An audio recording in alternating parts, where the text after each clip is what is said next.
ಶ್ರೀಗುರುಭ್ಯೋ ನಮಃ. ನಾರಾಯಣಾಯ ಪರಿಪೂರ್ಣಗುಣಾರ್ಣವಾಯ ವಿಶ್ವೋದಯಸ್ಥಿತಿಲಯೋ ನಿಯತಿಪ್ರದಾಯ ಜ್ಞಾನಪ್ರದಾಯ ವಿಬುಧಾಸುರಸೌಖ್ಯದುಃಖಸತ್ಕಾರಣಾಯ ವಿತತಾಯ ನಮೋ ನಮಸ್ತೆ.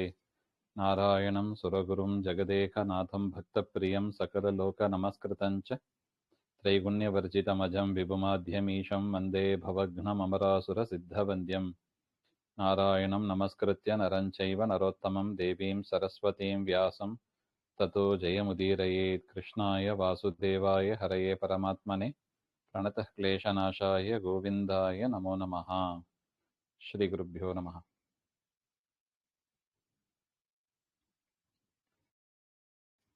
ಪರಮ ಪವಿತ್ರವಾದಂಥ ಆಷಾಢ ಮಾಸ, ಅದರಲ್ಲಿ ಯಥಾಮತಿ ಯಥಾಶಕ್ತಿ ಆಷಾಢ ಮಾಸದ ಮಹಿಮೆಗಳನ್ನು ನೋಡ್ತಾ ನಿನ್ನೆ ಪ್ರಾರಂಭ ಮಾಡಿದ್ದು.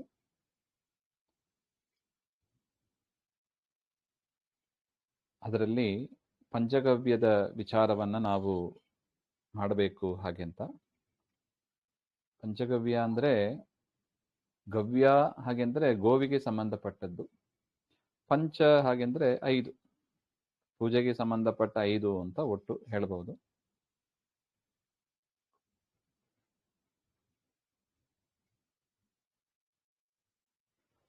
ಗೋಮೂತ್ರ, ಗೋಮಯ, ಗೋವಿನ ಕ್ಷೀರ, ಗೋವಿನ ಮೊಸರು, ಗೋವಿನ ತುಪ್ಪ, ಇದು 5.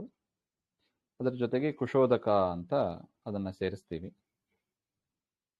ಇದಕ್ಕೆ ಶಾಸ್ತ್ರದಲ್ಲಿ ಒಂದೊಂದು ಪದಾರ್ಥಕ್ಕೂ ಅಭಿಮಾನಿಗಳು ಇದ್ದಾರೆ. ಗೋಮೂತ್ರಕ್ಕೆ ಆದಿತ್ಯ ಸೂರ್ಯ ಅವನು, ಗೋಮಯಕ್ಕೆ ವಾಯು, ಮತ್ತು ಕ್ಷೀರಕ್ಕೆ ಸೋಮ ಚಂದ್ರ ಅಂತ, ದಧನಿ ಮೊಸರಿಗೆ ಶುಕ್ರ, ನವಗ್ರಹದಲ್ಲಿ ಬರತಕ್ಕವರು ಶುಕ್ರಾಚಾರ್ಯರು, ಘೃತೆ ತುಪ್ಪದಲ್ಲಿ ಅಗ್ನಿಯ ಸನ್ನಿಧಾನ ಇದೆ, ಕುಶೋದಕ್ಕೆ ಗಂಧರ್ವಾಯ ನಮಃ ಅಂತ ಇದೆ. ಈ ರೀತಿಯಾಗಿ ಈ 5 ಅದನ್ನ ಮೇಲನ ಮಾಡುವ ಮಂತ್ರವೂ ಇದೆ. ಅದನ್ನು ಕ್ರಮ ಪ್ರಕಾರವಾಗಿ ಪೂರ್ವ ಭಾಗದಲ್ಲಿ ಗೋಮೂತ್ರ, ದಕ್ಷಿಣದಲ್ಲಿ ಗೋಮಯ ಇತ್ಯಾದಿಯಾಗಿ ಅದನ್ನ ಸ್ಥಾಪನೆ ಮಾಡಿ ಈ ದೇವತೆಗಳನ್ನೆಲ್ಲ ಆವಾಹನೆ ಮಾಡಿ ಅದರಲ್ಲಿ ಪೂಜೆಯನ್ನು ಮಾಡಬೇಕು. ಹಾಗೆ ತದನಂತರ ಮೇಲನ ಮಾಡಬೇಕು. ಮೇಲನ ಆದ ಮೇಲೆ ಅದರಲ್ಲಿ ವಿಶೇಷವಾಗಿ ದೇವತೆಗಳನ್ನ ಆವಾಹನೆ ಮಾಡಬೇಕು. ಮೊದಲು ಕ್ಷೀರ ಮಧ್ಯದಲ್ಲಿ ಪಂಚಗವ್ಯ ಮಧ್ಯೆ ವಿಷ್ಣು ಆವಾಹಯಾಮಿ ಅಂತ ವಿಷ್ಣುವನ್ನು ಆವಾಹನೆ ಮಾಡಿ, ರುದ್ರದೇವರು, ಬ್ರಹ್ಮದೇವರು, ಅಗ್ನಿ ಮತ್ತು ಸೋಮ ಮತ್ತು ಸೂರ್ಯ ಮತ್ತು ಪ್ರಜಾಪತಿ ಹಾಗೆ ಅಂತ ಇವರನ್ನೆಲ್ಲ ಅದರಲ್ಲಿ ಆವಾಹನೆ ಮಾಡಿ ಆ ಒಂದು ಪಂಚಗವ್ಯವನ್ನ ಪ್ರಾಶನ ಮಾಡತಕ್ಕದ್ದು ಅಂತ. ಪ್ರಾಶನ ಮಾಡುವಾಗ ಹೇಳಬೇಕಾದ ಮಂತ್ರ ಯತ್ವಗಸ್ತಿಗದಂ ಪಾಪಂ ದೇಹೇ ತಿಷ್ಠತಿ ಮಾಮಕೆ ಪ್ರಾಶನಂ ಪಂಚಗವ್ಯಸ್ಯ ದಹತ್ಯಗ್ನಿರಿವೇಂಧನಂ ಹಾಗೆ ಅಂತ. ಪಾಪಗಳು ನಮ್ಮ ಶರೀರದಲ್ಲಿ ತುಂಬಿ ಇರುತ್ತವೆ. ಎಲ್ಲಿ ತುಂಬಿದೆ ಹಾಗೆಂದರೆ ಈ ಶರೀರದಲ್ಲಿ ಇದೆ, ತ್ವಕ್ ಈ ಶರೀರದ ಚರ್ಮದಲ್ಲಿ ಇರುತ್ತದೆ, ಮತ್ತು ಅಸ್ಥಿ ಎಲುಬುಗಳಲ್ಲಿ ಇದೆ ಹಾಗೆ ಅಂತ. ಈ ರೀತಿಯಾಗಿ ಆ ಪಾಪಗಳು ತುಂಬಿದ್ದ ಪಾಪವನ್ನ ಈ ಪಂಚಗವ್ಯ ಏನ್ ಮಾಡುತ್ತದೆ, ಅದು ಸುಟ್ಟಾಗ್ತದೆ ಹಾಗೆ ಅಂತ. ಅದು ಹೇಗೆ ಅಂದ್ರೆ ದಹತ್ಯಗ್ನಿರಿವೇಂಧನಂ, ಒಂದು ಕರ್ಪೂರವನ್ನ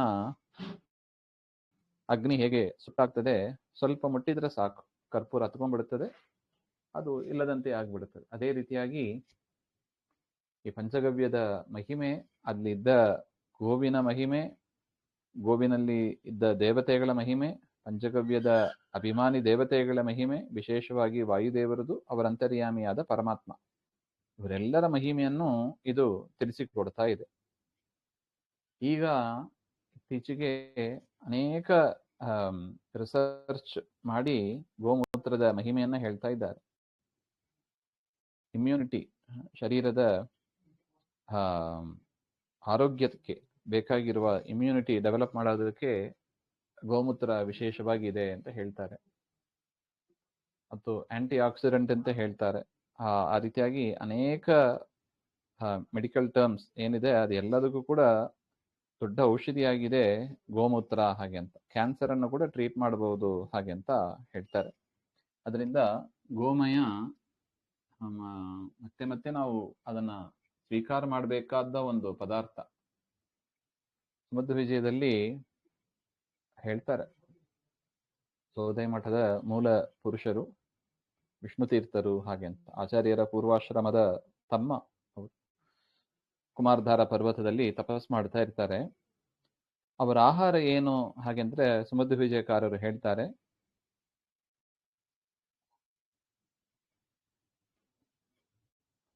ಪಂಚಗವ್ಯ ಇದೇ ಅವರ ಆಹಾರ ಅಂತ.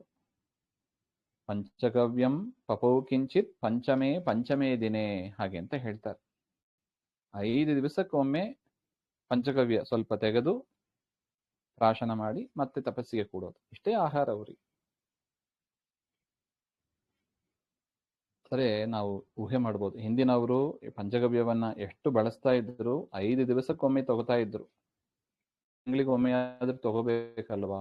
ಅಷ್ಟು ಶರೀರದ ಶುದ್ಧಿಗೆ ನಮಗೆ ಸಹಾಯ ಮಾಡತಕ್ಕದ್ದು ಶುದ್ಧವಾದ ಗೋವಿನ ಪದಾರ್ಥಗಳು, ಅದನ್ನ ತೆಗೆದುಕೊಳ್ಳಬೇಕು ಇವತ್ತು ಹಾಗೆ ಅಂತ ಇದೆ. ಇದಾದ ಮೇಲೆ ಆಷಾಢ ಮಾಸದ ಮಹಿಮೆಯನ್ನು ನೋಡ್ತಾ, ಸ್ಕಂದ ಪುರಾಣದಲ್ಲಿ ಬರತಕ್ಕ ಮಾತು, ರುದ್ರದೇವರು ಸ್ಕಂದನಿಗೆ ವಿಚಾರವನ್ನು ತಿಳಿಸ್ತಾ ಇದ್ದಾರೆ. ಆಷಾಢ ಮಾಸ ಅದು ವಾದಿರಾಜ ಗುರುಗಳು ತಿಳಿಸಿಕೊಟ್ಟಂತೆ ಆಕಾಮವೈ ಕೋನಸ್ನಾತಃ, ಆಷಾಢ ಮಾಸ ಶುರುವಾಗೋದೇ ಆಷಾಢ ಅಂತ. ಯಾರು ತಾನೇ ಸ್ನಾನ ಮಾಡೋದಿಲ್ಲ ಅಂತ ಹೇಳಿದಂಗೆ ಸ್ನಾನಕ್ಕೆ ತುಂಬಾ ಫಲದಾಯಕವಾದ ಒಂದು ಮಾಸ ಇದಾಗಿದೆ. ಸ್ಕಂದ ಅಂದರೆ ಸುಬ್ರಹ್ಮಣ್ಯ ರುದ್ರನನ್ನ ಕೇಳ್ತಾರಂತೆ, ಸ್ವಾಮಿ, ಈ ಆಷಾಢ ಮಾಸದಲ್ಲಿ ತಾಪಿ ಅಂತ, ನರ್ಮದಾ ತಪತಿ ಅಂತಾನೆ ಹೇಳ್ತಾರೆ ನೋಡಿ, ಅದು ತಾಪಿ ನದಿ, ತಾಪಿ ನದಿಯಲ್ಲಿ ಸ್ನಾನ ತುಂಬಾ ವಿಶೇಷ ಅಂತ ಹೇಳ್ತಾರೆ. ಸುಬ್ರಹ್ಮಣ್ಯ ದೇವರು ಪ್ರಶ್ನೆ ಮಾಡ್ತಾರೆ, ನಾವು ಸಕಲ ಪಾಪಗಳನ್ನು ನಾಶ ಮಾಡುತ್ತದೆ, ಮನುಷ್ಯರು ಮಾಡಿದ ಎಲ್ಲ ಪಾಪವನ್ನು ನಾಶ ಮಾಡುತ್ತದೆ ಅಂತ ಕೇಳಿದ್ದೇವೆ. ಈ ಒಂದು ಅದು ತಪಸಾ ನದಿಯ ಸಾಮರ್ಥ್ಯ. ಈ ಆಷಾಢ ಮಾಸದಲ್ಲಿ ಪ್ರಾತಃ ಕಾಲದಲ್ಲಿ ಈ ತಪಸಾ ನದಿಯಲ್ಲಿ ಸ್ನಾನ ಮಾಡುವುದರಿಂದ ಏನು ಫಲ, ಅದನ್ನ ನಾನು ತಿಳಿಯಬೇಕು ಅಂತ ಇಚ್ಛೆ ಪಡ್ತಾ ಇದ್ದೇನೆ ಅಂತ ಹೇಳಿದಾಗ, ಆಷಾಢ ಮಾಸದಲ್ಲಿ ತಾಪಿಯ ಸ್ನಾನಕ್ಕೆ ಯಾಕೆ ಇಷ್ಟೊಂದು ಮಹತ್ವ? ಹೇಗೆ ನಾವು ನೋಡ್ತೀವಿ, ಧನುರ್ಮಾಸ ಬಂದರೆ ವಿಶೇಷವಾಗಿ ಕಾವೇರಿ ಸ್ನಾನ ವಿಶೇಷ. ತುಲಾಮಾಸ ಬಂದ್ರೆ ಕಾರ್ತೀಕ ತುಲಾ ಅಂತಾನೆ ಹೇಳೋದು. ಕಾರ್ತೀಕ ತುಲಾಮಾಸ ಕಾವೇರಿ ಸ್ನಾನಕ್ಕೆ ವಿಶೇಷ. ಅದೇ ರೀತಿಯಾಗಿ ಆಷಾಢ ಅದು ತಾಪಿ ನದಿ, ತಪಸಾ ನದಿ ಅಂತಲೂ ಕರೀತಾರೆ. ಅದು ಆಷಾಢ ಮಾಸದಲ್ಲಿ ಸ್ನಾನಕ್ಕೆ ಯಾಕಷ್ಟು ಮಹತ್ವ, ಅದನ್ನ ತಿಳಿಬೇಕು ಅಂತ ಇಚ್ಛೆ ಪಡ್ತಾ ಇದ್ದೇನೆ ಅಂತ ಸುಬ್ರಹ್ಮಣ್ಯ ದೇವರು ಕೇಳ್ತಾರೆ. ಇನ್ನೊಂದು ಕೇಳ್ತಾರೆ, ಎಲ್ಲಾ ನದಿಗಳು ಅಂದರೆ ನದ್ಯಾಭಿಮಾನಿ ದೇವತೆಗಳು ಮಳೆಗಾಲದಲ್ಲಿ ಋತುವಾಗ್ತಾರಂತೆ, ಋತು ದರ್ಶನ ಆಗುತ್ತದೆ ಹಾಗೆಂತ. ಆ ಕಾರಣದಿಂದ ಮಳೆಗಾಲದಲ್ಲಿ ನದಿಗಳಲ್ಲಿ ಸ್ನಾನ ಮಾಡಬಾರದು ಅಂತ ಇದೆ ಹಾಗೆ ಅಂತ ಜ್ಞಾನಿಗಳು ಹೇಳ್ತಾರಲ್ವಾ. ಅದರ ಕುರಿತಾದ ಸಂದೇಹವು ನನಗಿದೆ, ಅದನ್ನು ನೀವು ಪರಿಹಾರ ಮಾಡಬೇಕು. ಹಾಗಿರುವಾಗ ಆಷಾಢ ಮಾಸದಲ್ಲಿ ಹೇಗೆ ಸ್ನಾನ ಮಾಡಬಹುದಾ ಹಾಗೆ ಅಂತ ಅದೆಲ್ಲ ಪ್ರಶ್ನೆ. ಈ ರೀತಿಯಾಗಿ ಹೇಳಿದಾಗ ರುದ್ರದೇವರು ಹೇಳ್ತಾರೆ, ಮಗು, ಗಂಗಾ ಮುಂತಾದ ಮಹಾನದಿಗಳು ಯಾವುದು ಇದೆಯೋ ಅದಕ್ಕೆ ಮಹಾಪ್ರಭಾವ ಇದೆ. ಅವು ತಮ್ಮ ಸ್ವಂತ ಸಾಮರ್ಥ್ಯದಿಂದಲೇ ಋತುವಿನಿಂದ ಬರತಕ್ಕ ದೋಷಗಳು ಬರದಂತೆ ನೋಡಿಕೊಳ್ಳುತ್ತವೆ. ಅದರಿಂದ ಹೌದು, ಬೇರೆ ನದಿಗಳು ಮಳೆಗಾಲದಲ್ಲಿ ಸ್ನಾನ ಮಾಡಬಾರದು, ಋತು ದೋಷಗಳು ಇರುತ್ತದೆ ಹಾಗೆ ಅಂತ. ಆದರೆ ಮಹಾನದಿಗಳಲ್ಲಿ ಮಾತ್ರ ಈ ದೋಷ ಚೂರು ಇರೋದಿಲ್ಲ ಹಾಗೆ ಅಂತ ರುದ್ರದೇವರು ಹೇಳ್ತಾರೆ. ತಾಪಿ ಅವಳು ಸೂರ್ಯನ ಮಗಳು, ಅದು ಮಹಾನದಿಗೆ ಆಗಿದೆ. ಅವಳು ಸಕಲ ಗುಣ ಸಂಪನ್ನರಾಗಿ ಪುಣ್ಯದಾಯಕಳಾಗಿ ಇದ್ದಾಳೆ. ಆ ತಾಪಿ ನದಿ ಎಲ್ಲ ಪಾಪವನ್ನು ನಾಶ ಮಾಡತಕ್ಕದ್ದು. ಅದರಿಂದ ಹಾಗಿರುವಾಗ ಋತುದೋಷ ಹೇಗೆ ಬರ್ಲಿಕ್ಕೆ ಸಾಧ್ಯ? ಋತುದೋಷ ಬರೋದಿಲ್ಲ ಹಾಗೆ ಅಂತ ಅದರ ಅಭಿಪ್ರಾಯ. ಕೃತಯುಗದ ಆದಿಯಲ್ಲಿ ಇವಳ ಜನನ ಆಷಾಢ ಮಾಸದಲ್ಲಿ ಆಯ್ತಂತೆ. ಕೃತಯುಗದ ಆದಿಯಲ್ಲಿ ಆಷಾಢ ಮಾಸದಲ್ಲಿ ತಾಪಿ ನದಿಯ ಜನ್ಮ ಆಯಿತು. ಅದರಿಂದ ಆ ಮಾಸದಲ್ಲಿ ಅವಳಿಗೆ ಒಂದು ವಿಶಿಷ್ಟತೆ ಇದೆ ಹಾಗೆ ಅಂತ. ಅದಕ್ಕೆ ಇನ್ನೊಂದು ವಿಚಾರವನ್ನು ಕೂಡ ರುದ್ರದೇವರು ಹೇಳ್ತಾರೆ. ತಾಪಿ ನದಿ ಮತ್ತು ದೇವನದಿಯಾದ ಗಂಗೆ ಇವರಿಬ್ಬರ ಮಧ್ಯದಲ್ಲಿ ಪರಸ್ಪರ ಸ್ಪರ್ಧೆ ಬಂತಂತೆ. ಒಂದು ರೀತಿಯಲ್ಲಿ ನೋಡಿದರೆ ಗುಣಗಳಿಂದ ಪರಿಶುದ್ಧಳಾದವಳಂತೆ ತಾಪಿ, ಗಂಗೆಗಿಂತ ಮಿಗಿಲಾಗಿದ್ದಳು ಅಂತ ಹೇಳ್ತಾರೆ. ಆ ಗುಣದಿಂದ ಗಂಗೆಯನ್ನ ಮೀರಿಸಿದವಳಾಗಿ ತಾಪಿ ಇದ್ದಳು ಅಂತ ಹೇಳ್ತಾಳೆ. ಹಿಂದೆ ಬ್ರಹ್ಮಹತ್ಯೆ ಪಾಪ ಮಾಡಿದವರು, ಬ್ರಹ್ಮಹತ್ಯೆಯಿಂದ ಬ್ರಾಹ್ಮಣನನ್ನು ಕೊಂದವರು ಅಂತ ಅರ್ಥ. ಅದರಿಂದ ಮಾಡತಕ್ಕ ಪಾಪ, ಅವರು ತಮ್ಮ ಶರೀರ ಎಲ್ಲ ಒಣಗೋಯ್ತು, ಬಾಯೆಲ್ಲ ಒಣಗೋಯ್ತು, ಚಂಡಾಲನಂತೆ ಇದ್ದರಂತೆ. ಅಂತಹ ಒಂದು ಬ್ರಾಹ್ಮಣ ಬ್ರಹ್ಮಹತ್ಯೆ ಪಾಪದಿಂದ ಅವನಿಗೆ ಆ ರೀತಿಯಾಗಿ ಆಗಿದೆ, ಬ್ರಹ್ಮಹತ್ಯೆಯ ದೋಷ. ಗಂಗೆ ಪಾಪವನ್ನು ನಾಶ ಮಾಡ್ತಾಳೆ ಹಾಗೆ ಅಂತ ಗಂಗಾ ಸ್ನಾನಕ್ಕಾಗಿ ಬಂದನಂತೆ ಆ ಬ್ರಾಹ್ಮಣ. ಅಲ್ಲಿದ್ದಾಗ ಗಂಗೆಗಿಂತಲೂ ಕೂಡ ಈ ತಾಪಿ ನದಿ ಶ್ರೇಷ್ಠವಾದದ್ದು ಅಂತ ಕೇಳಿ ತಿಳಿದು ಗಂಗಾ ನದಿಯಲ್ಲಿ ಸ್ನಾನ ಮಾಡದೆ ಆ ಬ್ರಾಹ್ಮಣ ತಾಪಿ ನದಿಗೆ ಹೋಗಿ ಅಲ್ಲಿ ಸ್ನಾನವನ್ನು ಮಾಡಿದ. ಅಲ್ಲಿ 3 ದಿವಸ ಸ್ನಾನ ಮಾಡಿದ ಮಾತ್ರದಿಂದಲೇ ಅವನ ಚಂಡಾಲತ್ವ ಹೋಯಿತು, ಬ್ರಹ್ಮಹತ್ಯೆಯ ದೋಷವು ಹೋಗಿ ಅವನು ಪುನೀತನಾದ ಹಾಗೆ ಅಂತ ಹೇಳ್ತಾರೆ. ಅಂದಿನ ದಿವಸದಿಂದ ಮುನಿಗಳು ಗಂಗೆಯಲ್ಲಿ ಸ್ನಾನ ಮಾಡುವುದನ್ನು ಬಿಟ್ಟು ಸೂರ್ಯಪುತ್ರಿಯಾದ ತಾಪಿಯಲ್ಲಿ ಶರಣು ಹೋಗಿ ಅಲ್ಲಿ ತಾಪಿಯಲ್ಲಿ ಸ್ನಾನ ಮಾಡ್ತಾರೆ ಹಾಗೆ ಅಂತ ಹೇಳ್ತಾರೆ. ಇದನ್ನು ಕೇಳಿ ಗಂಗೆಗೆ ಸಿಟ್ಟು ಬಂತಂತೆ. ಅವರು ಒಬ್ಬಂಟಿಗರಾಗಿ ದುಃಖದಿಂದ ಇರುವಾಗ ಬ್ರಹ್ಮದೇವರ ಹತ್ರ ಹೋಗಿ ಬಂದು ತಮ್ಮ ದುಃಖವನ್ನು ಹೇಳ್ಕೊಡ್ತಾರೆ.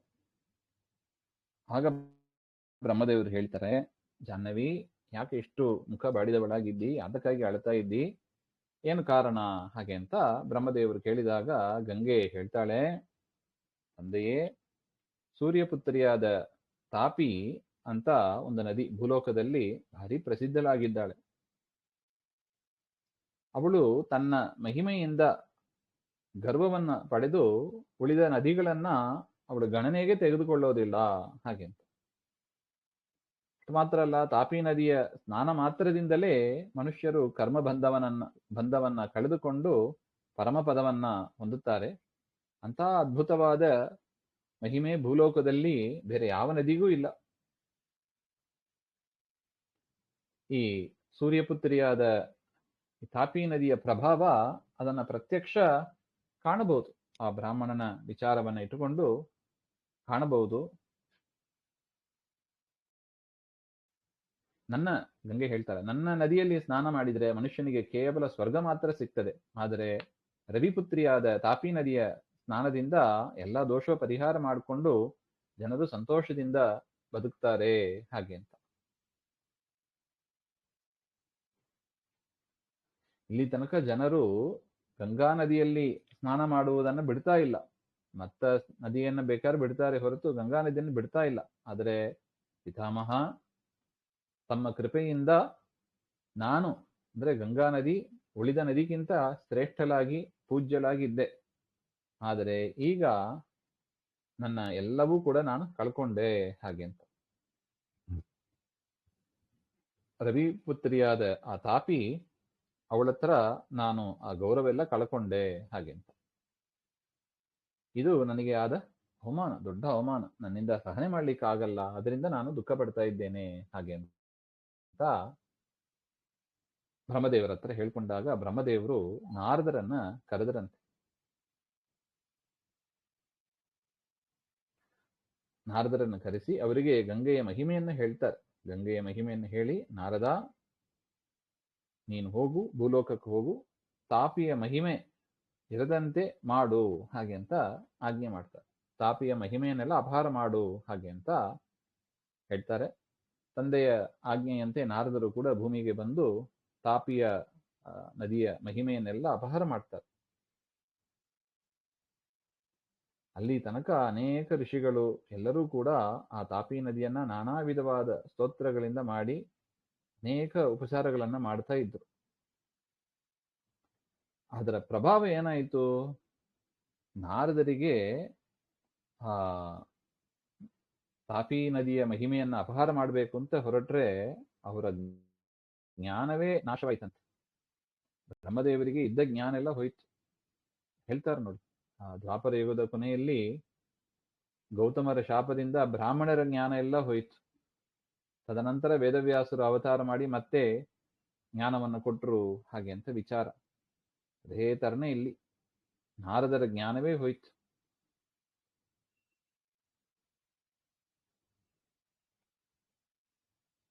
ಅವರು ನಾರದರು ಬಂದು ಬ್ರಹ್ಮದೇವರ ಹತ್ರ ಪ್ರಾರ್ಥನೆ ಮಾಡಿದರಂತೆ, ಸ್ವಾಮಿ ಪ್ರಭು, ತಮ್ಮ ಆಜ್ಞೆ ಪ್ರಕಾರ ನಾನು ತಾಪಿಯ ಮಹಿಮೆಯನ್ನ ಅಪಹಾರ ಮಾಡಿದೆ.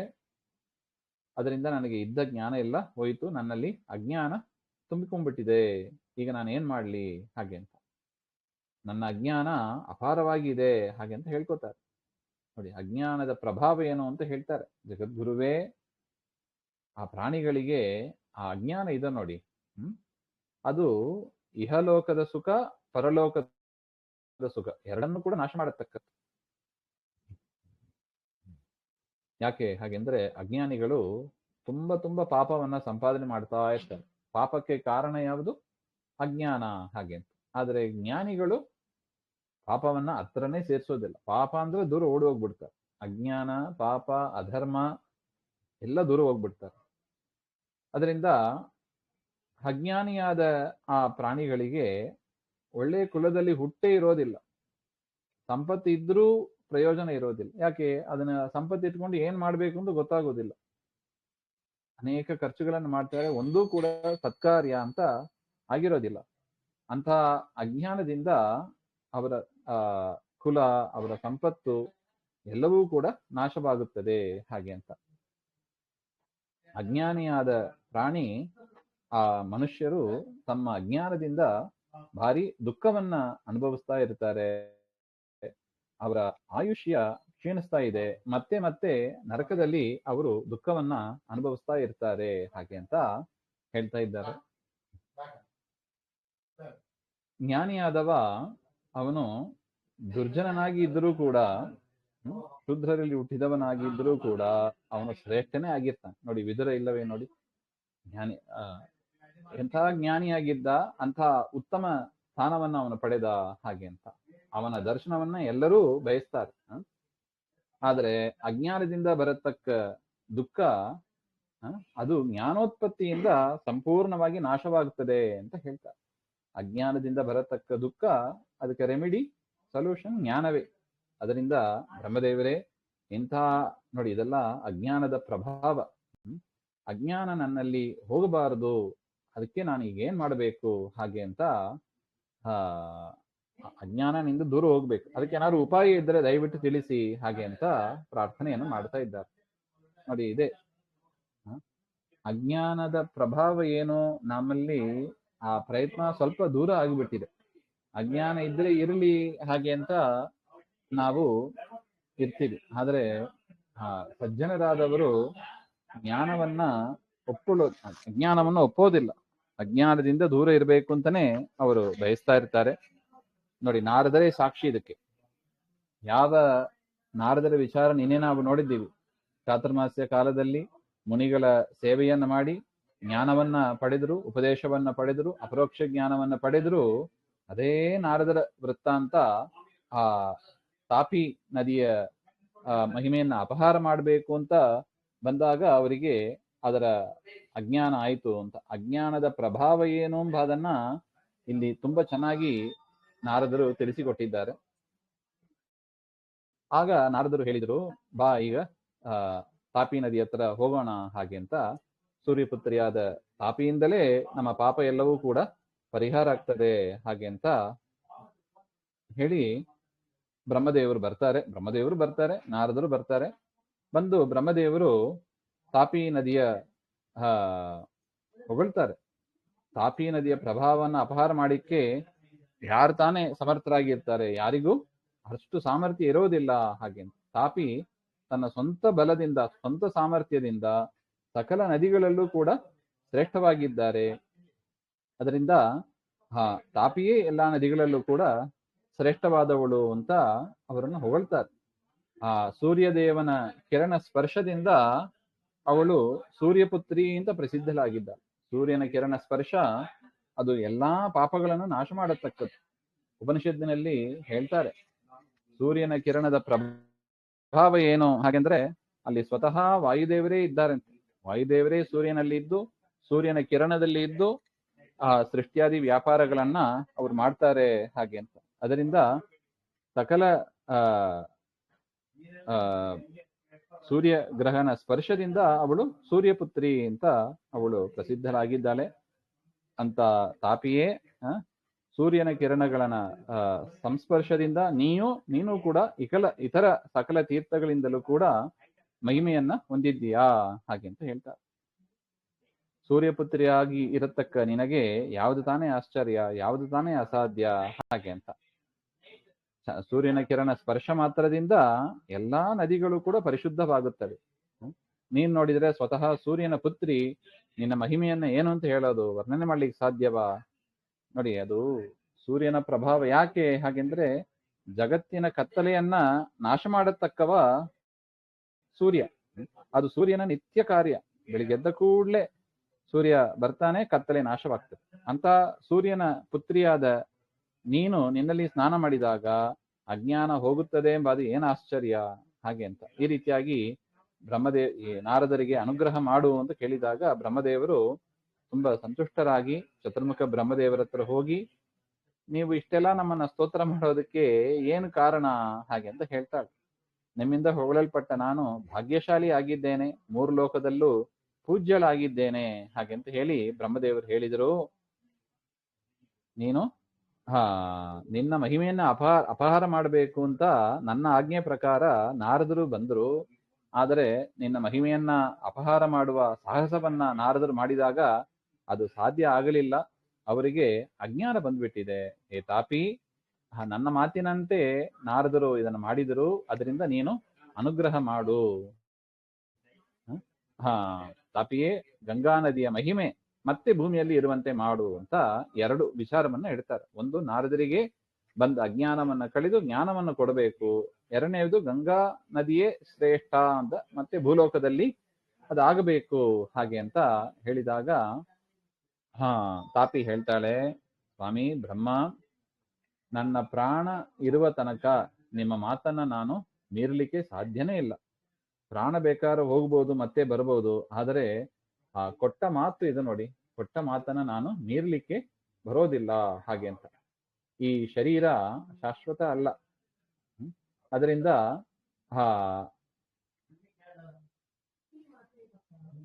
ನನ್ನ ಅನುಗ್ರಹದಿಂದ ಕೀರ್ತಿ ಶಾಶ್ವತವಾದದ್ದು. ದೇಹ ಶಾಶ್ವತ ಅಲ್ಲ, ಆದ್ರೆ ಆ ಮಹಿಮೆ ಕೀರ್ತಿ ಅಂತ ಹೇಳ್ತಾರೆ ನೋಡಿ, ಅದು ಶಾಶ್ವತವಾದದ್ದು.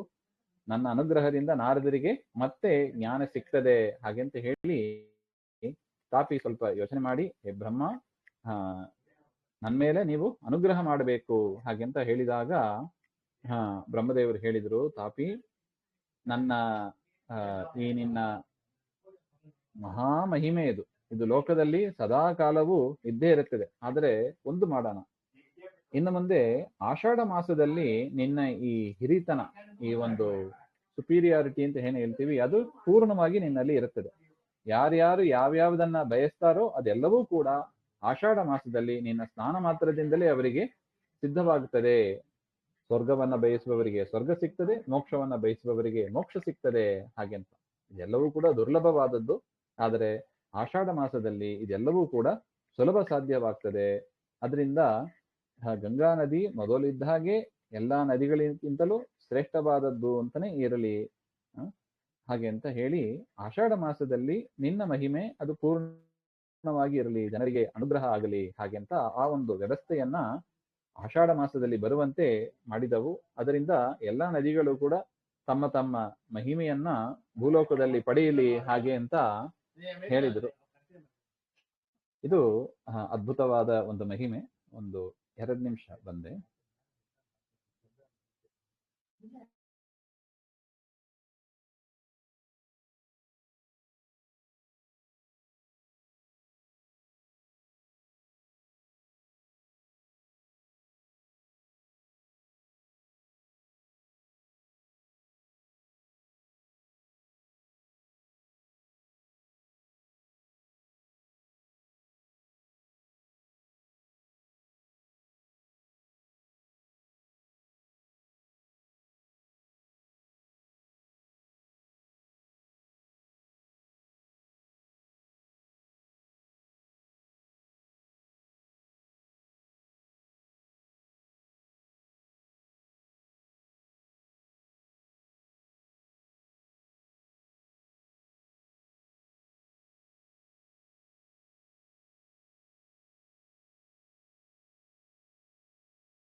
ಶ್ರೀ ಗುರುಭ್ಯೋ ನಮಃ. ಈ ರೀತಿಯಾಗಿ ಆ ಬ್ರಹ್ಮದೇವರ ಅನುಗ್ರಹದಿಂದ ಆಷಾಢ ಮಾಸದಲ್ಲಿ ಯಾರು ತಾಪಿ ನದಿಯಲ್ಲಿ ಸ್ನಾನ ಮಾಡ್ತಾರೆ, ಅವರ ಬಯಕೆ, ಅವ್ರು ಏನೇನ್ ಬಯಸ್ತಾರೋ ಇಹಲೋಕದ್ದು ಪರಲೋಕದ್ದು ಎಲ್ಲವೂ ಕೂಡ ಸಿದ್ಧಿ ಆಗ್ತದೆ ಹಾಗೆ ಅಂತ. ಆದರೆ ಅಷ್ಟು ಬೇಗ ತಾಪಿ ನದಿಯ ಸ್ನಾನ ಸಿಗೋದಿಲ್ಲ ಅಂತಾರೆ. ದೇವತೆಗಳಿಗೆ ದುರ್ಲಭವಾದದ್ದು, ಮನುಷ್ಯರಿಗೆ ಅಷ್ಟು ಸುಲಭವಾಗಿ ಸಿಗ್ತದ ಹಾಗೆ ಅಂತ. ಪೂರ್ವ ಜನ್ಮದ ಸುಕೃತ ಇಲ್ಲದೆ ಆ ನದಿಯ ಸ್ನಾನ ಆಗೋದಿಲ್ಲ ಅಂತ. ಆಷಾಢ ಮಾಸದಲ್ಲಿ ತಾಪಿ ನದಿಯ ಸ್ನಾನ ಮಾಡುವವರು ಎಲ್ಲಾ ಪಾಪಕರ್ಮಗಳಿಂದ ಕೂಡ ಮುಕ್ತರಾಗ್ತಾರೆ ಹಾಗೆ ಅಂತ. ಅವರು ವಿಮಾನದಲ್ಲಿ ಏರಿ ಸ್ವರ್ಗವನ್ನು ಹೋಗ್ತಾರೆ ಹಾಗೆ ಅಂತ ರುದ್ರದೇವರ ಮಾತು ಇದು. ತದನಂತರ ಕ್ರಮವಾಗಿ ಅವರು ಮೋಕ್ಷವನ್ನೇ ಹೊಂದುತ್ತಾರೆ ಹಾಗೆ ಅಂತ. ಅದರಿಂದ ಮೋಕ್ಷವನ್ನ ಬಯಸುವವರು ಪರಮಾತ್ಮನ ವಿಶೇಷ ಅನುಗ್ರಹವನ್ನ, ಬ್ರಹ್ಮದೇವರ ಅನುಗ್ರಹವನ್ನ, ಜಗದ್ಗುರುಗಳ ಅನುಗ್ರಹವನ್ನ ಬಯಸುವವರು ಆಷಾಢ ಸ್ನಾನವನ್ನ ಅದಕ್ಕಿಂತ ದೊಡ್ಡ ಪಾಪನಾಶಕ ಔಷಧಿ ಇಲ್ಲ ಅಂತಾರೆ. ಆಷಾಢ ಸ್ನಾನವನ್ನ ತಾಪಿಯಲ್ಲಿ ಮಾಡಬೇಕು ಹಾಗೆ ಅಂತ. ಆಷಾಢ ಮಾಸದಲ್ಲಿ ಪ್ರಾತಃ ಕಾಲದಲ್ಲಿ ತಾಪಿ ಮುಂತಾದ ನದಿ ತೀರದಲ್ಲಿ ಯಾವನು ಮಾಡ್ತಾನೋ ಅವನ ಪಿತೃಗಳು, ಆಷಾಢ ಮಾಸದ ಮಹಿಮೆ ಇದು. ಆಷಾಢ ಸ್ನಾನ ಅಂತ ಅದಕ್ಕೆ. ಯಾರು ತಾಪಿ ಮುಂತಾದ ಯಾವುದೇ ನದಿ ತೀರದಲ್ಲಿ ಯಾರು ಸ್ನಾನ ಮಾಡ್ತಾರೋ ಅವರ ಪಿತೃಗಳು ಸಂತೋಷ ಆಗಿ ನರಕದಿಂದ ಅವರು ಮುಕ್ತರಾಗುತ್ತಾರೆ ಹಾಗೆ ಅಂತ. ಸ್ವರ್ಗದಲ್ಲಿ ಇರುವವರು ಸ್ವರ್ಗದಿಂದ ಮೋಕ್ಷಕ್ಕೆ ಹೋಗ್ತಾರೆ ಹಾಗೆ ಅಂತ. ಅದರಿಂದ ಆಷಾಢ ಸ್ನಾನ ಇದು ಮಾಘ ಸ್ನಾನಕ್ಕಿಂತ 10 ಪಟ್ಟು ಅಧಿಕ ಪುಣ್ಯದಾಯಕ ಅಂತ ಹೇಳ್ತಾ ಇದ್ದ.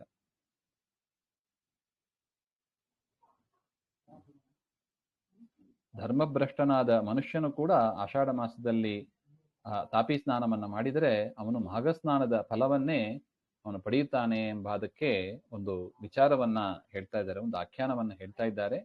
ಹಿಂದೆ ಭ್ರಷ್ಟನಾದ ಒಂದು ವ್ಯಾಪಾರಿ ಇದ್ದಂತೆ. ಪ್ರತಿ ದಿವಸವೂ ಅವನು ಜೈನ ಧರ್ಮದಲ್ಲಿ ಆಸಕ್ತನಾಗಿದ್ದ. ಅಂದ್ರೆ ವೇದ ಮಾರ್ಗದಿಂದ ಬಾಹ್ಯನಾಗಿದ್ದ. ವೇದ ಶಾಸ್ತ್ರ ಅದೆಲ್ಲ ಅವನಿಗೆ ಸರಿ ಹೋಗ್ತಾ ಇಲ್ಲ. ಜೈನ ಧರ್ಮದಲ್ಲಿ ಅವರಿಗೆ ತುಂಬಾ ಆಸಕ್ತಿ ಇತ್ತು ಹಾಗೆ ಅಂತ. ಅದರಿಂದ ಏನಾಯಿತು, ಅವನ ಪಿತೃಗಳು ಅವರೆಲ್ಲರೂ ಕೂಡ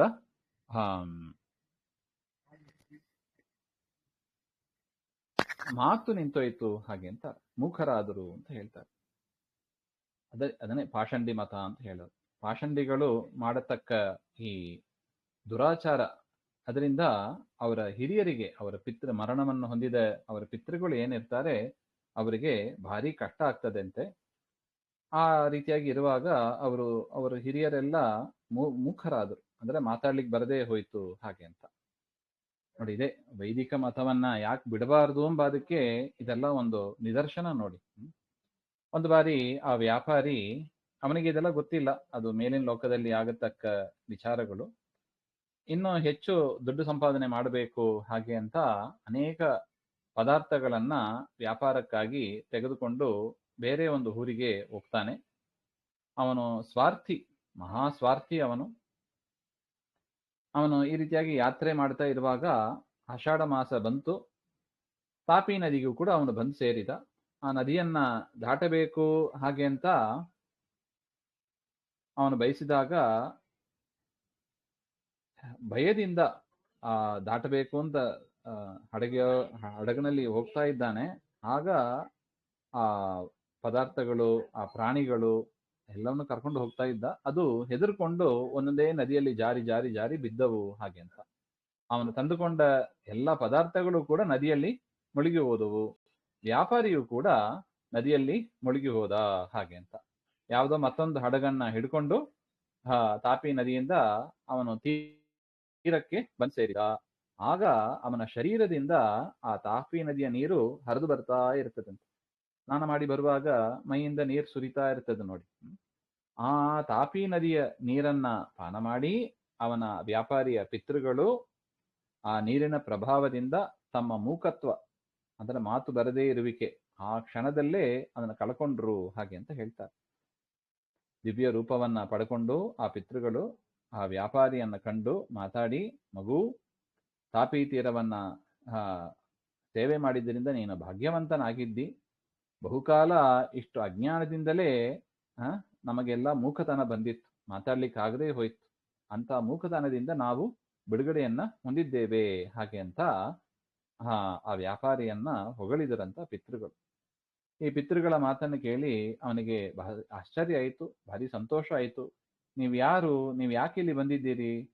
ನಿಮಗೆ ಈ ಮೂಕತನದಿಂದ ಹೇಗೆ ಬಿಡುಗಡೆ ಆಯಿತು? ಇದನ್ನೆಲ್ಲ ನನಗೆ ತಿಳಿಸಿ ಹಾಗೆ ಅಂತ, ನನಗೆ ಆಶ್ಚರ್ಯವಾಗಿದೆ ಹಾಗೆಂತ ಕೇಳಿದಾಗ ಅವನ ಪಿತೃಗಳು ಹೇಳಿದರಂತೆ, ಮಗು, ನಾವು ನಿಮ್ಮ ಪಿತೃಗಳು, ಅಂದ್ರೆ ನಿಮ್ಮ ಅಜ್ಜ ಮುತ್ತಜ್ಜ ಆ ತರದವರು ನಾವು ಹಾಗೆಂತ. ನೀನು ವೇದ ಮಾರ್ಗವನ್ನ ಬಿಟ್ಟದ್ರಿಂದ ನಾವು ಮೂಕರಾಗಿಬಿಟ್ಟಿದೀವಿ, ನಮಗೆ ಪ್ರೇತತ್ವ ಬಂದಿದೆ, ಪ್ರೇತ ಶರೀರ ಬಂದಿದೆ ಹಾಗೆಂತ. ನೀನು ಯಾವ ಯೋಚನೆಯನ್ನು ಮಾಡದೆ ತಾಪಿ ನದಿಯಲ್ಲಿ ಬಿದ್ದು ಸ್ನಾನವನ್ನ ಮಾಡಿದಿ. ಆಗ ನಿನ್ನ ಶರೀರದಿಂದ ಸ್ನಾನ ಮಾಡಿ ಹೊರಗೆ ಬರುವಾಗ ಆ ನೀರು ತೊಟ್ಟುತ್ತಾ ಇರುತ್ತದೆ, ಆ ನದಿ ನೀರನ್ನ ನಾವು ಪಾನ ಮಾಡಿದ್ದೀವಿ. ಅದರಿಂದ ನಮಗೆ ಬಾಯಾರಿಕೆ ಎಲ್ಲ ಹೋಯಿತು, ಪಾಪಗಳು ಹೋಯಿತು.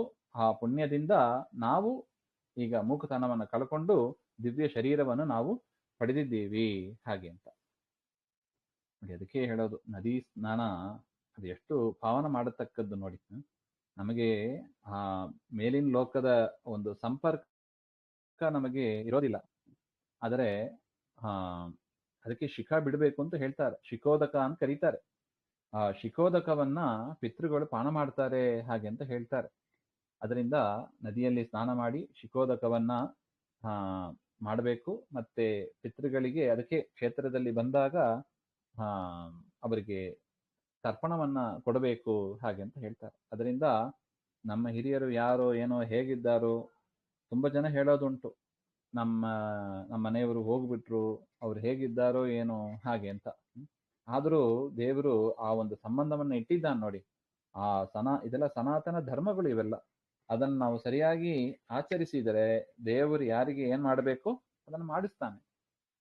ಸನಾತನ ಧರ್ಮವನ್ನು ನಾವು ಬಿಟ್ರೆ, ಅಂದ್ರೆ ಪರಮಾತ್ಮನ ಶಾಸ್ತ್ರಗಳು ಹೇಳಿದ ವಿಚಾರಗಳನ್ನ ನಾವು ಬಿಟ್ರೆ, ಆದರ ತೋರಿಸದೇ ಇದ್ರೆ ಇಹಪರಗಳಲ್ಲಿ ನಮಗೂ ತೊಂದರೆ, ನಮ್ಮ ಹಿರಿಯರಿಗೂ ಕೂಡ ತೊಂದರೆ ಹಾಗೆಂಬುದು ಸ್ಪಷ್ಟವಾಗ್ತಾ ಇದೆ.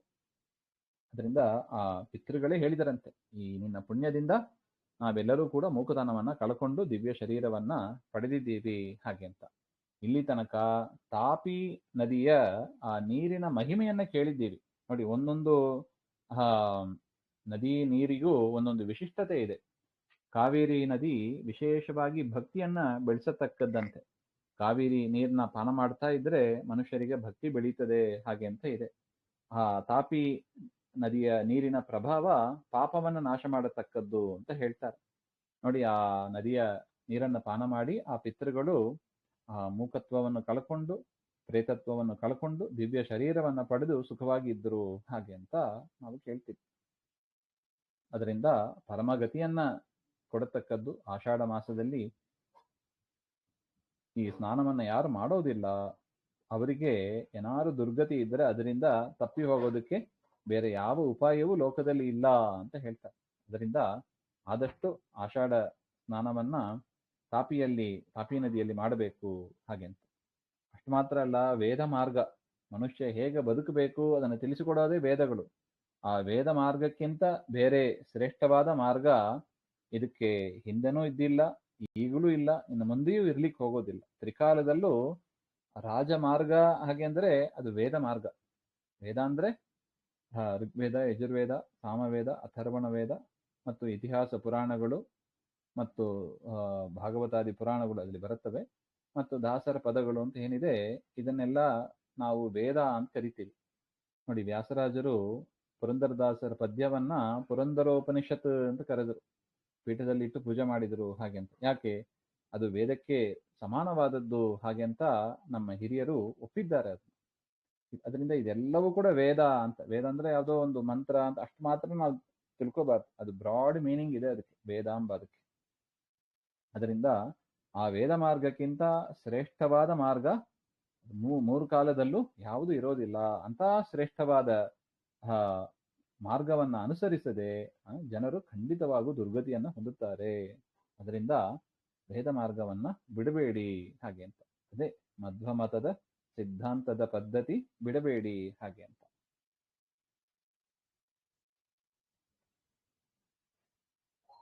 ಮರಣದ ನಂತರ ಯಾರು ವೇದೋಕ್ತವಾದ ಅಂತ್ಯೇಷ್ಟಿಗಳು ಅದು ಮಾಡ್ತಾರೋ ಅವರಿಗೆ ದುರ್ಗತಿ ಉಂಟಾಗ್ತಿದೇನು? ಆಗೋದಿಲ್ಲ.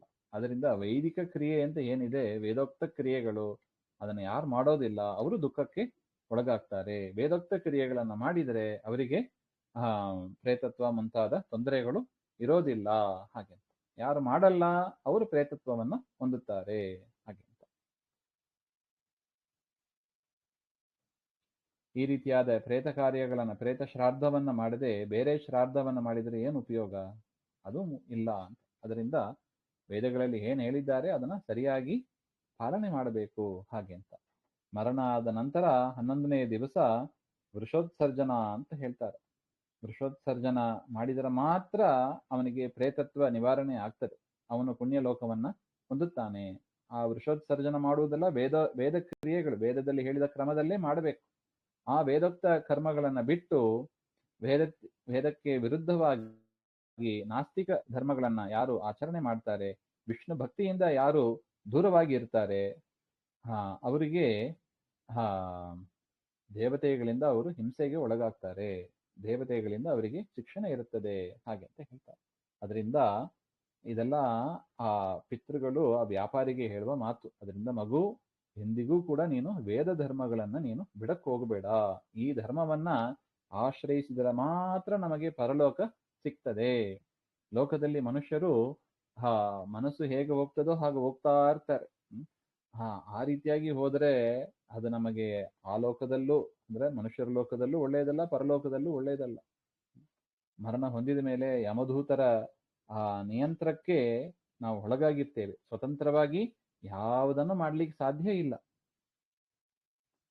ಅದರಿಂದ ಇದೇನೋ ಹೆದರ್ಸಕ್ಕೆ ಅಂತ ನಾವು ತಿಳಿಬಾರದು. ಇದು ದೇವರ ಸಿಸ್ಟಮ್. ಇದು ಹೀಗೆ ವೇದೋಕ್ತ ಕರ್ಮದಿಂದಲೇ ನಮಗೆ ಉದ್ಧಾರ ಹಾಗೆಂಬುದನ್ನ ತಿಳಿಸಿಕೊಡುವುದಕ್ಕಾಗಿ ಇಷ್ಟು ವಿಚಾರವನ್ನ ಹೇಳ್ತಾ ಇದ್ದಾರೆ.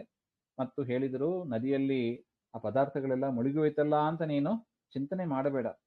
ಸಂಪತ್ತಾಗಲಿ ದುಃಖಗಳಾಗಲಿ ಎಲ್ಲವೂ ಕೂಡ ವಿಧಿವಶ. ಬ್ರಹ್ಮದೇವರು ಹಣೆ ಬರಹ ಅಂತ ಹೇಳಿದ್ದಾರೆ ನೋಡಿ, ಅದು ಹೇಗೆ ಬರೆದಿರ್ತಾರೋ ಹಾಗೆ ಆಗ್ತದೆ. ಯಾವುದೂ ಕೂಡ ನಮಗಿಲ್ಲದೆ ಬರೋದಿಲ್ಲ. ನಮಗೆ ಯಾವುದು ಸಿಗ್ಬೇಕೋ ಅದು ಖಂಡಿತ ಸಿಗ್ತದೆ ಹಾಗೆ ಅಂತ. ಸಂಪತ್ತು ಬರುತ್ತದೆ ಹಾಗೆ ಅಂತ ಕುಣಿದಾಡಬೇಡ. ದುಃಖ ಬರುತ್ತದೆ ಅಂತ ಅಳ್ತಾ ಕೂಡಬೇಡ. ಯಾಕೆ? ಎಲ್ಲ ಬರುತ್ತದೆ ಹೋಗ್ತದೆ. ಭಗವದ್ಗೀತೆಯಲ್ಲೂ ಸ್ವಾಮಿ ಇದನ್ನು ಹೇಳ್ತಾನೆ, ಆಗಮಪಾಯಿನೋ ಅನಿತ್ಯಾಹ ತಾನ್ ಸ್ಥಿತಿಕ್ಷಸ್ವ ಭಾರತ ಹಾಗೆ ಅಂತ.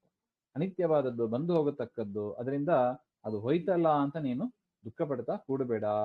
ಇಂದಿನಿಂದ 5 ದಿವಸ ನೀನು ಭಕ್ತಿಯಿಂದ ಈ ನದಿಯಲ್ಲಿ ಸ್ನಾನವನ್ನ ಮಾಡು ಹಾಗೆ ಅಂತ. ನೋಡಿ, ಮುಖ್ಯವಾದ ಒಂದು ವಿಚಾರ. ಏಕಾದಶಿಯಿಂದ ಪ್ರಾರಂಭ ಮಾಡಿ ಹುಣ್ಣಿಮೆ ತನಕ 5 ದಿವಸ ಪ್ರಾತಃ ಸ್ನಾನ ತಪಸಾ ನದಿ ಅಲ್ಲಿ ಮಾಡಿದ್ರೆ, ಆ ಪುಣ್ಯವನ್ನ ನಮಗೆ ಸಮರ್ಪಣೆ ಮಾಡಿದರೆ ನಮಗೆ ಮೋಕ್ಷವೇ ಆಗ್ತದೆ ಹಾಗೆ ಅಂತ.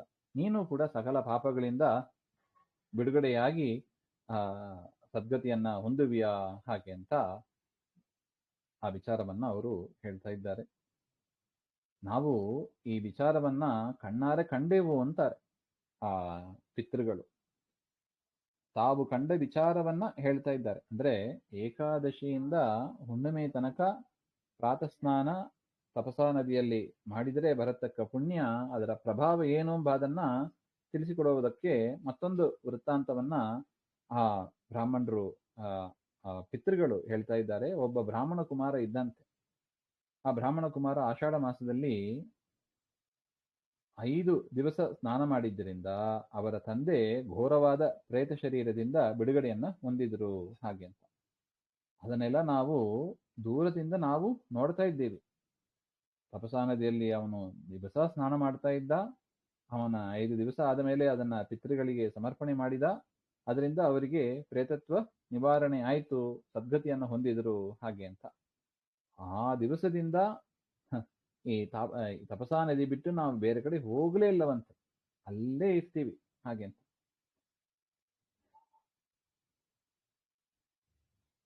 ಅದರಿಂದ ತುಂಬಾ ಬಾಯಾರಿಕೆ ಆದರೂ ಕೂಡ ನಾವಿಲ್ಲಿ ತಿರುಗುತ್ತಾ ಇರ್ತೀವಿ ಹಾಗೆ ಅಂತ ಹೇಳ್ತಾ ಇದ್ದಾರೆ. ಆಗ ಆ ವ್ಯಾಪಾರಿ ಕೇಳಿದನಂತೆ, ಆ ಪ್ರೇತ ಜನ್ಮ ಪಡೆದ ಬ್ರಾಹ್ಮಣ ಅಂತ ಹೇಳಿದ್ರಲ್ಲ, ಅದು ಯಾರವನು, ಅವನಿಗೆ ಯಾಕೆ ಆ ಪ್ರೇತತ್ವ, ಎಂತ ಘೋರವಾದ ಪ್ರೇತತ್ವ ಅದನ್ನೆಲ್ಲ ಹೇಳಿ ಆ ಮಗನಾದವ ತಂದೆಯನ್ನ ಹೇಗೆ ಬಿಡುಗಡೆ ಮಾಡಿದ ಹಾಗೆ ಅಂತ ಹೇಳಿ ಅಂತ ಹೇಳಿದಾಗ ಆ ಪಿತೃಗಳು ಹೇಳಿದರಂತೆ, ಹಿಂದೆ ಹಸಿವು ಬಾಯಾರಿಕೆಯಿಂದ ನಾವು ಮೂಕರಾಗಿ ಅಲ್ಲಲ್ಲಲ್ಲಿ ತಿರುಗ್ತಾ ಇದ್ದೀವಿ. ಒಂದು ಬಾರಿ ಭಾರಿ ದುಃಖದಿಂದ ಸೂಜಿಯ ಮುಖ ಒಬ್ಬನಿಗಿದ್ದಂತೆ, ಸೂಜಿಯ ಮುಖ ಅಂತ ಒಂದು ಬ್ರಾಹ್ಮಣನ ಭೇಟಿ ಆಯ್ತು. ನಮಗೆ ತಿರುಗ್ತಾ ಇರುವಾಗ ಯಾವುದೋ ಒಬ್ಬ ಬ್ರಾಹ್ಮಣನ ಭೇಟಿ ಆಯ್ತು. ಅವನ ಮುಖ ಮಾತ್ರ ಸೂಜಿಯಂತೆ ಇತ್ತಂತೆ. ಹೊಟ್ಟೆ ದೊಡ್ಡದಾಗಿತ್ತು, ಅವನ ಮುಖ ಬಾಯಿ ಅಂತೂ ಸೂಜಿಯಂತೆ ಇತ್ತು ಹಾಗೆ ಅಂತ ಹೇಳ್ತಾರೆ. ಅಂತಹ ವಿಚಿತ್ರ ಶರೀರ ಅದು. ಹಸಿವೆ ಬಾಯಾರಿಕೆಯಿಂದ ನಾವು ತುಂಬಾ ಪೀಡಿತರಾಗಿದ್ದಾಗ ಅವನನ್ನ ಕೇಳಿದೀವಿ. ನಾವು ಮಾತಾಡಕ್ ಬರಲ್ಲ, ಕೈಯಿಂದಲೇ ಕೇಳಿದೀವಿ, ಯಾವ ಕರ್ಮದಿಂದ ನಿಮಗೆ ಇಂಥ ಅವಸ್ಥೆ ಆಗಿದೆ ಹಾಗಂತ ಹೇಳಿದಾಗ ಅದಕ್ಕೆ ಆ ಬ್ರಾಹ್ಮಣ ಮಾತು ಬರ್ತಾ ಇತ್ತು. ಬ್ರಾಹ್ಮಣ ಹೇಳಿದನಂತೆ, ಕೂರ್ಜರ ದೇಶದಲ್ಲಿ ನಾನು ವೇದಶ್ರವ ಅಂತ ಒಬ್ಬ ಬ್ರಾಹ್ಮಣನಾಗಿದ್ದೆ. ಆದರೆ ನಾನು ಸುಳ್ಳು ಮಾತನಾಡುವುದು, ದುರಾಚಾರ ಆಗೋದು, ಹೆಚ್ಚಿನ ಆಸೆಯನ್ನ ಪಡೋದು, ಈ ರೀತಿಯಾಗಿ ನಾನು ಬದುಕ್ತಾ ಇದ್ದೆ. ಆದರೆ ಜನರು ಏನ್ ಮಾಡಿದರು, ಇವನು ಚತುರ್ವೇದ ಪಾರಂಗತ, ಅಗ್ನಿಹೋತ್ರ ಮಾಡತಕ್ಕವನು ಹಾಗೆ ಅಂತ ಸ್ತೋತ್ರ ಮಾಡಿದರಂತೆ. ಆಸೆಯಿಂದ ಮೋಹದಿಂದ ನಾನು ಕೂಡ ನಿಷಿದ್ಧ ಅನ್ನಗಳನ್ನೆಲ್ಲ ದಾನವಾಗಿ ನಾನು ತೆಗೆದುಕೊಂಡೆ. ತಿನ್ನಬಾರದ ಪದಾರ್ಥಗಳನ್ನು ಕೂಡ ನಾನು ತಿಂದೆ. ಹಣದ ಆಸೆಯಿಂದ ಯಾರ್ಯಾರು ಕೊಡ್ತಾ ಇದ್ರು ಎಲ್ಲವನ್ನು ಕೂಡ ನಾನು ತೆಗೆದುಕೊಂಡು ಪಿತೃಕಾರ್ಯಗಳನ್ನ, ದೇವ ಕಾರ್ಯಗಳನ್ನ ನಾನು ಮಾಡಿಸ್ತಾ ಇದ್ದೆ ಹಾಗೆ ಅಂತ.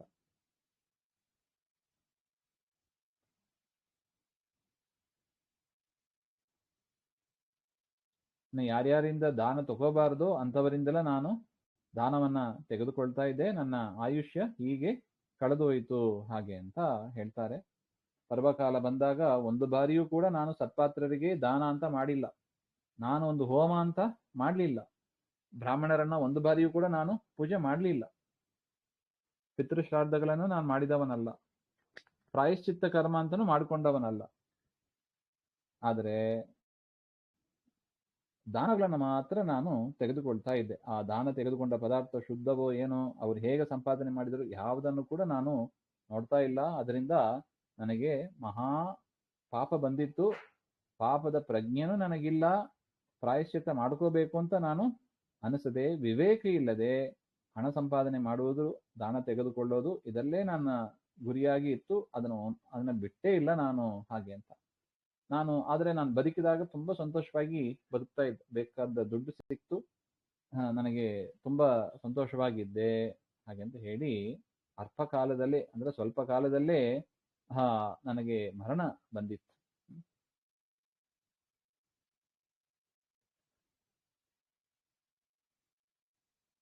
ಲೋಭಿಗೆ ಲೋಭತನದಲ್ಲೇ ಇನ್ನಷ್ಟು ಆಸಕ್ತಿ ಇರುತ್ತದೆ. ಕಾಮಿಗಳಿಗೆ ಇನ್ನಷ್ಟು ಕಾಮನೆಯನ್ನ ಮಾಡೋಣ ಅಂತಾನೆ ಆಸೆಗಳು ಇರುತ್ತದೆ. ಅದರಿಂದ ನಿವೃತ್ತರಾಗೋದು ಭಾರಿ ಕಷ್ಟ ಇದೆ. ಅಂತಹ ಜನರು ಮರಣವನ್ನು ಹೊಂದಿದ ಮೇಲೆ ಉತ್ತಮ ಲೋಕಕ್ಕೆ ಅವರು ಹೋಗದೆ ನರಕಾದಿಕಲಕ್ಕೆ ಹೋಗಿ ಅವರು ದುಃಖವನ್ನ ಅನುಭವಿಸ್ತಾರೆ ಹಾಗೆ ಅಂತ. ಆದರೆ ಯಾರು ಪ್ರಾಯಶ್ಚಿತ್ತ ಮಾಡ್ಕೋತಾರೆ ಅವರಿಗೆ ಪರಲೋಕದ ತೊಂದರೆ ಆಗೋದಿಲ್ಲ ಅಂತ ಜ್ಞಾನಿಗಳು ಕರೀತಾ ಇದ್ದಾರೆ. ಅದರಿಂದ ಬ್ರಹ್ಮಹತ್ಯೆ ಮುಂತಾದ ಪಾಪಗಳ ನಾಶಕ್ಕಾಗಿ ಪ್ರಾಯಶ್ಚಿತ್ತಗಳನ್ನು ನಾನು ಮಾಡ್ಕೋಬೇಕು. ಗೊತ್ತೋ ಗೊತ್ತಿಲ್ಲದೋ ಅನೇಕ ಪಾಪಗಳನ್ನ ನಾವು ಮಾಡಿರ್ತೀವಿ. ಅದರಿಂದ ಪ್ರಾಯಶ್ಚಿತ್ತ ಮಾಡಿಕೊಳ್ಳೋದು ನಮ್ಮ ಕರ್ತವ್ಯ ಹಾಗೆ ಅಂತ. ನೋಡಿ, ಪರಮಾತ್ಮನ ಶಾಸ್ತ್ರ ಶ್ರವಣ ಮಾಡೋದು, ದೇವರ ನಾಮಸ್ಮರಣೆ ಮಾಡೋದು, ಇದೆಲ್ಲ ಮಹಾ ಪ್ರಾಯಶ್ಚಿತ್ತ ಅಂತ ಹೇಳ್ತಾರೆ. ಅದರಿಂದ ಅಂತಹ ಪ್ರಾಯಶ್ಚಿತ್ತವನ್ನ ಮಾಡ್ಕೋಬೇಕು ಅಂತ ಆ ಬ್ರಾಹ್ಮಣ ಹೇಳ್ತಾ ಇದ್ದಾನೆ. ನಾನು ಪಾಪಕರ್ಮಗಳಿಂದ ಇನ್ನಷ್ಟು ದ್ರವ್ಯಗಳನ್ನ ಸಂಪಾದನೆ ಮಾಡಿ ಅದನ್ನ ಒಂದು ಘಟದಲ್ಲಿ ತುಂಬಿ ಭೂಮಿಯಲ್ಲಿ ಹೂತಿಡ್ತಾ ಇದ್ದೆ. ದುಡ್ಡು ಸಂಪಾದನೆ ಮಾಡುವುದರಲ್ಲೇ ನನ್ನ ಸಮಯ ಹೋಯಿತು ಹಾಗೆ ಅಂತ. ಮರಣ ಬಂತು. ತದನಂತರ ಯಮಕಿಂಕರರು ನನ್ನ ಕರೆದೊಯ್ದರು. ಯಮಧರ್ಮರಾಜ ಅವನ ಮುಂದೆ ನಿಂತೆ. ಚೂರೂ ಕರುಣೆ ಇಲ್ಲದೆ ಆ ಯಮದೂತರು ನನ್ನನ್ನ ನರಕದಲ್ಲಿ ತಳ್ಳಿದ್ರು. ಹೇಳ್ತಾರೆ ನೋಡಿ, ಅಲ್ಲಿ ಇರುವಾಗ ಒಂದು ಗಳಿಗೆ ನನಗೆ 1,000 ವರ್ಷದಂತೆ ಇತ್ತಂತೆ. ಯಾವಾಗಪ್ಪ ದಿವಸಗಳು ಹೋಗೋದು ಹಾಗೆ ಅಂತ. ಒಂದು ಗಳಿಗೆ 1,000 ವರ್ಷ ಇದ್ದಂಗೆ ಇತ್ತು. ಆ ರೀತಿಯಾಗಿ ನನಗೆ 25 ವರ್ಷ ನಾನು ನರಕದಲ್ಲಿ ಅನುಭವಿಸಿದೆ ಹಾಗೆ ಅಂತ. ಆಗ ಈ ಭೂಲೋಕದ ಜನರು ಪ್ರಯಾಗ ಕ್ಷೇತ್ರಕ್ಕೆ ಹೋಗ್ತಾ ಇದ್ದರಂತೆ. ಅಲ್ಲಿ ಸಂಗಮದಲ್ಲಿ ಸ್ನಾನ ಮಾಡೋದು. ನನ್ನ ಮಗನೂ ಕೂಡ ತ್ರಿವೇಣಿ ಸಂಗಮ ಅಂತ ಇದೆ, ಅಲ್ಲಿ ಮಾಘ ಸ್ನಾನಕ್ಕೆ ಅಂತ ಹೋದ ಅವನು. ಅದರಿಂದ ಸಿಕ್ಕಿದ ಪುಣ್ಯವನ್ನ ನನಗೆ ಅವನು ಸಮರ್ಪಣೆ ಮಾಡಿದ.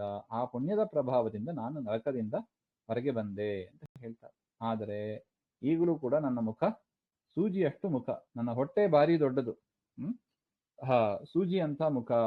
ಅದರಿಂದ ನರಕದಿಂದ ಬಂದರೂ ಕೂಡ ಪ್ರೇತವಾಗಿ ನಾನು ಇಲ್ಲಿ ಸಂಚಾರ ಮಾಡ್ತಾ ಇದ್ದೇನೆ ಹಾಗೆ ಅಂತ. ಅನೇಕ ಜಲಸ್ಥಾನ ಇದೆ, ಶುದ್ಧವಾದ ನೀರಿದೆ, ಆದರೂ ಕೂಡ ನನಗೆ ಬಾಯಾರಿಕೆ ಇದೆ. ಯಾಕೆ? ಒಂದು ಗುಡುಕು ನೀರು ಕೂಡ ನನ್ನಿಂದ ಕುಡಿಯಕ್ಕಾಗ್ತಾ ಇಲ್ಲ ಹಾಗೆ ಅಂತ ಹೇಳ್ತಾರೆ. ಯಾಕೆ?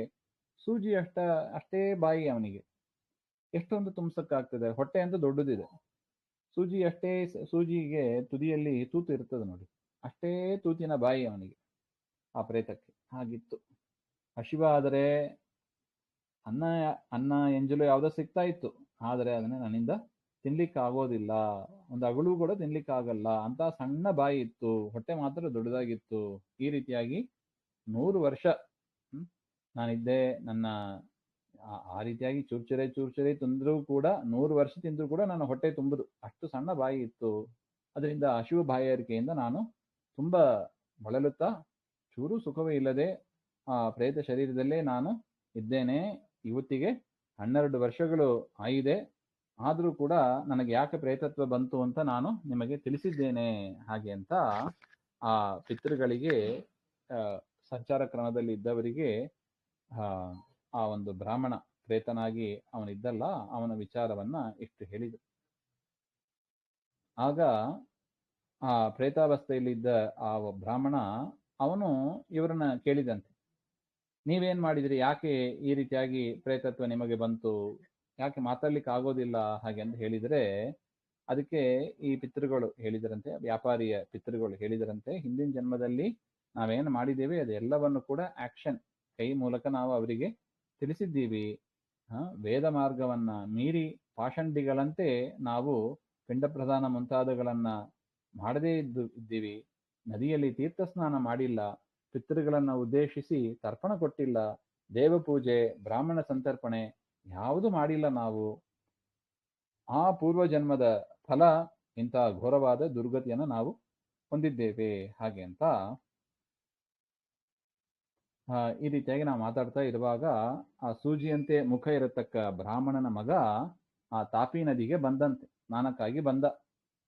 ಅವನು ಬರ್ತಾನಲ್ಲ ಅಂತ ನಾವು ಕೂಡ, ಅವನು ಹೋಗ್ತಾ ಇದ್ದ, ನಾವು ಕೂಡ ಅವನನ್ನು ಹಿಂಬಾಲಿಸಿಕೊಂಡು ಹೋದಿವಿ. ಆದ್ರೂ ದೂರದಿಂದ ನಾವು ನೋಡ್ತಾ ಇದ್ದೀವಿ ಏನಾಗಿತ್ತು ಅಂತ. ಆ ವೇದಶ್ರವಾಂಬ ಬ್ರಾಹ್ಮಣನ ಮಗ ಅವನು ಆಷಾಢ ಮಾಸದಲ್ಲಿ ಆ ತಾಪಿ ನದಿ 1 ತಿಂಗಳು ಪೂರ್ತಿ ಪ್ರಾತಃ ಸ್ನಾನ ಮಾಡಿದಂತೆ. ಮಾಸ ಪೂರ್ತಿಯಾದ ಮೇಲೆ ಆ ಬ್ರಾಹ್ಮಣರಿಗೆ ಭೋಜನವನ್ನು ಮಾಡಿಸಿದನಂತೆ. ಆಗ ಆ ಬ್ರಾಹ್ಮಣರೆಲ್ಲ ಆಶೀರ್ವಾದ ಮಾಡಿದರಂತೆ, ನೀನು ಮಾಡಿದ ಸ್ನಾನ, ಬ್ರಾಹ್ಮಣನ ಸಂತರ್ಪಣೆ ಇದೆಲ್ಲವೂ ಕೂಡ ಫಲದಾಯಕವಾಗಲಿ ಹಾಗೆ ಅಂತ ಬ್ರಾಹ್ಮಣರಿಂದ ಆಶೀರ್ವಾದವನ್ನು ಕೂಡ ಪಡೆದ ಹಾಗೆ ಅಂತ. ಅಂಥ ಒಂದು ತಿಂಗಳಿನ ಸ್ನಾನ, ಅದರ ಪುಣ್ಯ ಪ್ರಭಾವದಿಂದ ಅದು ಎಲ್ಲವನ್ನು ಕೂಡ ತಮ್ಮ ತಂದೆಯಾದ ವೇದಶ್ರವ ಅವನಿಗೆ ಸಮರ್ಪಣೆ ಮಾಡಿದಂತೆ. ಆ ರೀತಿಯಾಗಿ ಆಷಾಢ ಸ್ನಾನದ ಫಲ ಆ ಕ್ಷಣದಲ್ಲೇ ಆ ವೇದಶ್ರವ ಪ್ರೇತನಾಗಿ ಇದ್ದ ಅವನು ಆ ಪ್ರೇತದಿಂದ ನಿವೃತ್ತನಾಗಿ ದಿವ್ಯ ಶರೀರವನ್ನ ಪಡೆದು ದೇವಲೋಕದ ವಿಮಾನದಲ್ಲಿ ಕುಳಿತು ತನ್ನ ಮಗನನ್ನ ಸಂತೋಷದಿಂದ ಮಾತನಾಡಿಸಿದಂತೆ, ಮಗು, ನೀನು ಉತ್ತಮವಾದ ಕಾರ್ಯವನ್ನ ಮಾಡಿದ್ಯಾ. ಎಷ್ಟು ವರ್ಷಗಳು ನಾವು ನರಕದಲ್ಲಿ ಒದ್ದಾಡ್ತಾ ಇದ್ದೀವಿ, ಆ ಪ್ರೇತ ಶರೀರದಲ್ಲಿ ಇದ್ದೀವಿ. ಆದರೆ ಈ ಒಂದು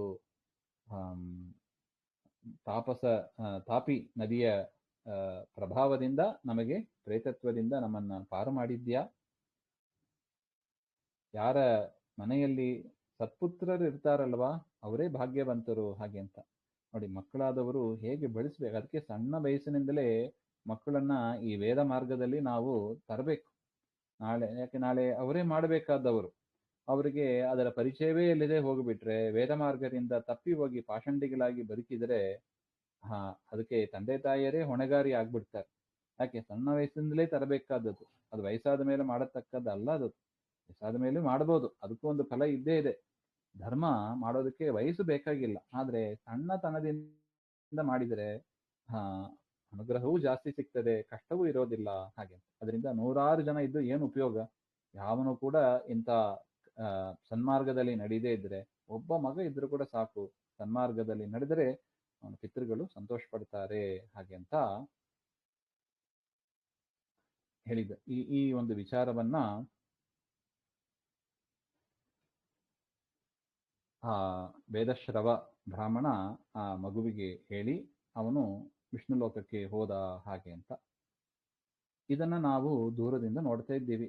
ಅಂದಿನಿಂದ ನಮಗೂ ಅವರಿಗೂ ಪ್ರೇತತ್ವ ಇತ್ತು, ಮೂಕನಾಗಿದ್ರು ಪ್ರೇತತ್ವ ಶರೀರ ಇತ್ತು.